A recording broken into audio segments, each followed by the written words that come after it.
वो जो आदमी है ना, निंदा में विटामिन और प्रोटीन होते हैं। निंदा खून साफ करती है, पाचन क्रिया ठीक करती है, बल और स्फूर्ति देती है। निंदा से मांसपेशियां पुष्ट होती हैं। निंदा पायरिया को तो शर्तिया इलाज है। संतों को परनिंदा की मनाही होती है, इसलिए वे स्वनिंदा करके स्वास्थ्य अच्छा रखते हैं। मौसम कौन कुटिल खल कामी, ये संत की विनय और आत्मग्लानि नहीं है, टॉनिक है। संत बड़ा काइयाँ होता है। हम समझते हैं वो आत्म स्वीकृति कर रहा है, पर वास्तव में वो विटामिन और प्रोटीन खा रहा है। स्वास्थ्य विज्ञान की एक मूल स्थापना तो मैंने कर दी। अब डॉक्टरों का कुल इतना काम बचा कि वे शोध करें कि किस तरह की निंदा में कौन से और कितने विटामिन होते हैं, कितना प्रोटीन होता है। मेरा अंदाज है स्त्री संबंधी निंदा में प्रोटीन बड़ी मात्रा में होता है और शराब संबंधी निंदा में विटामिन बहुत होते हैं। मेरे सामने जो स्वस्थ सज्जन बैठे थे वे कह रहे थे, आपको मालूम है वो आदमी शराब पीता है। मैंने ध्यान नहीं दिया। उन्होंने फिर कहा, वो शराब पीता है। निंदा में अगर उत्साह न दिखाओ तो करने वालों को जूता सा लगता है। वे 3 बार ये बात कह चुके और मैं चुप रहा तो 3 जूते उन्हें लग गए। अब मुझे दया आ गई, उनका चेहरा उतर गया था। मैंने कहा, पीने दो। वे चकित हुए, बोले, पीने दो? आप कहते हैं पीने दो? मैंने कहा, हाँ, हम लोग न उसके बाप हैं न शुभचिंतक। उसके पीने से अपना कोई नुकसान भी नहीं है। उन्हें संतोष नहीं हुआ। वे उस बात को फिर रेतते रहे। तब मैंने लगातार उनसे कुछ सवाल कर डाले। आप चावल ज़्यादा खाते हैं या रोटी? किस करवट सोते हैं? जूते में पहले दाहिना पांव डालते हैं या बायां? स्त्री के साथ? अब वे ही पर उतर आए, कहने लगे, ये तो प्राइवेट बातें हैं, इनसे क्या मतलब? मैंने कहा, वो क्या खाता पीता है ये उसकी प्राइवेट बात है, मगर इसमें आपको जरूर मतलब है। किसी दिन आप उसके रसोई घर में घुसकर पता लगा लेंगे कि कौन सी दाल बनी है और सड़क पर खड़े होकर चिल्लाएंगे, वो बड़ा दुराचारी है, वो उड़द की दाल खाता है। तनाव आ गया, मैं लाइट हो गया। छोड़ो यार इस बात को। वेद में सोमरस की स्तुति में 60-65 मंत्र हैं। सोमरस को पिता और ईश्वर तक कहा गया है। कहते हैं, तुमने मुझे अमर बना दिया। यहाँ तक कि कहा गया है, अब मैं पृथ्वी को अपनी हथेलियों में लेकर मसल सकता हूँ। ऋषियों को ज़्यादा चढ़ गई होगी। चेतन को दबाकर राहत पाने या चेतना का विस्तार करने के लिए सब जातियों के ऋषि किसी मादक द्रव्य का उपयोग करते थे। चेतना का विस्तार, हाँ, कई की चेतना के विस्तार देख चुका हूँ। एक संपन्न सज्जन की चेतना का इतना विस्तार हो जाता है कि वे रिक्शे वाले को रास्ते में पान खिलाते हैं, सिगरेट पिलाते हैं और फिर दुगने पैसे देते हैं। पीने के बाद वे प्रोलेत्रियात हो जाते हैं। कभी कभी रिक्शे वाले को बिठाकर खुद रिक्शा चलाने लगते हैं। वे यूं भी भले आदमी हैं, पर कुछ मैंने ऐसे देखे हैं जो होश में मानवीय हो ही नहीं सकते। मानवीयता उन पर रम के किक की तरह चढ़ती उतरती है। इन्हें मानवीयता के फिट आते हैं, मिर्गी की तरह। सुना है कि मिर्गी जूता सूंघाने से उतर जाती है।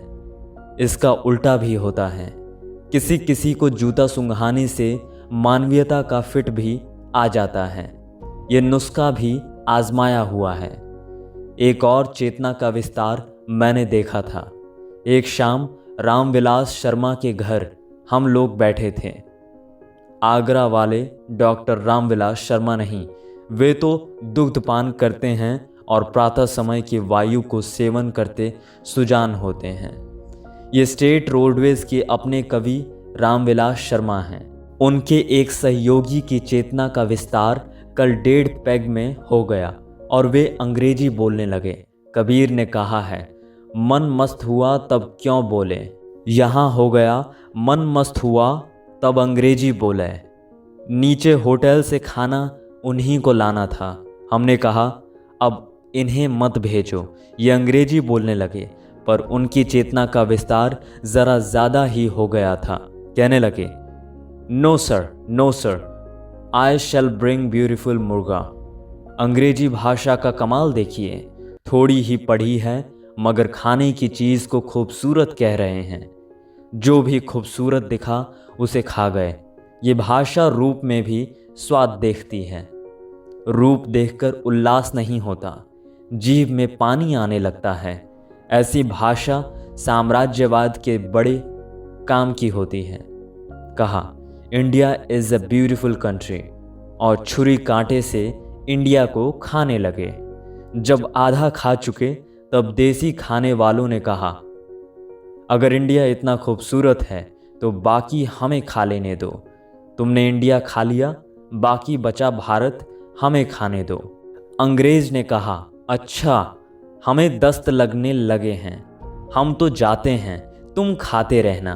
ये बात 1947 में हुई थी। हम लोगों ने कहा अहिंसक क्रांति हो गई। बाहर वालों ने कहा ये ट्रांसफर ऑफ पावर है, सत्ता का हस्तांतरण। मगर सच पूछो तो ये ट्रांसफर ऑफ डिश हुआ। थाली उनके सामने से इनके सामने आ गई। वे देश को पश्चिम सभ्यता के सलाद के साथ खाते थे, ये जनतंत्र के अचार के साथ खाते हैं। फिर राजनीति आ गई। छोड़िए, बात शराब की हो रही थी। इसके संबंध में जो शिक्षाप्रद बातें ऊपर कही हैं उन पर कोई अमल करेगा तो अपनी रिस्क पर, नुकसान की जिम्मेदार कंपनी नहीं होगी। मगर बात शराब की भी नहीं, उस पवित्र आदमी की हो रही थी। तो मेरे सामने बैठा किसी के दुराचार पर चिंतित था। मैं चिंतित नहीं था, इसलिए वो नाराज और दुखी था। मुझे शामिल किए बिना वो मानेगा नहीं। वो शराब से स्त्री पर आ गया, और वो जो है ना, अमुक स्त्री से उसके अनैतिक संबंध है। मैंने कहा, हाँ, ये बड़ी खराब बात है। उसका चेहरा अब खिल गया, बोला, है ना?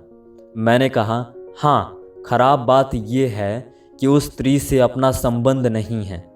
वो मुझसे बिल्कुल निराश हो गए। सोचता होगा कैसा पत्थर है ये आदमी कि इतने ऊंचे दर्जे के स्कैंडल में भी दिलचस्पी नहीं ले रहा। वो उठ गया और मैं सोचता रहा कि लोग समझते हैं कि हम खिड़की हवा और रोशनी के लिए बनवाते हैं, मगर वास्तव में खिड़की झांकने के लिए होती है। कितने लोग हैं जो चरित्रहीन होने की साध मन में पाले रहते हैं, मगर हो नहीं सकते और निरे चरित्रवान होकर मर जाते हैं। आत्मा को परलोक में भी चैन नहीं मिलता होगा और पृथ्वी पर लोगों के घरों में झांककर देखती होगी कि किसका किससे संबंध चल रहा है। किसी स्त्री और पुरुष के संबंध में बात अखरती है। वो अनैतिकता नहीं है, बल्कि ये है कि हाय, उसकी जगह हम नहीं हुए। ऐसे लोग मुझे चुंगी के दारोगा मालूम होते हैं। हर आते जाते ठेले को रोककर झांक कर पूछते हैं, तेरे भीतर क्या छिपा है? एक स्त्री के पिता के पास हितकारी लोग जाकर सलाह देते हैं, उस आदमी को घर मत आने दिया करिए, वो चरित्रहीन है। वे बेचारे वास्तव में शिकायत करते हैं कि पिताजी, आपकी बेटी हमें चरित्रहीन होने का चांस नहीं दे रही है। उसे डांटिए ना कि हमें भी थोड़ा चरित्रहीन हो लेने दें। जिस आदमी की स्त्री संबंधी कलंक कथा वो कह रहा था, वो भला आदमी है, ईमानदार, सच्चा, दयालु, त्यागी। वो धोखा नहीं करता, काला बाजारी नहीं करता, किसी को ठगता नहीं है, घूस नहीं खाता, किसी का नुकसान नहीं करता। एक स्त्री से उसकी मित्रता है, इससे वो आदमी बुरा और अनैतिक हो गया। बड़ा सरल हिसाब है अपने यहाँ आदमी के बारे में निर्णय लेने का। कभी सवाल उठा होगा समाज के नीतिवानों के बीच कि नैतिक और अनैतिक, अच्छे और बुरे आदमी का निर्णय कैसे किया जाए।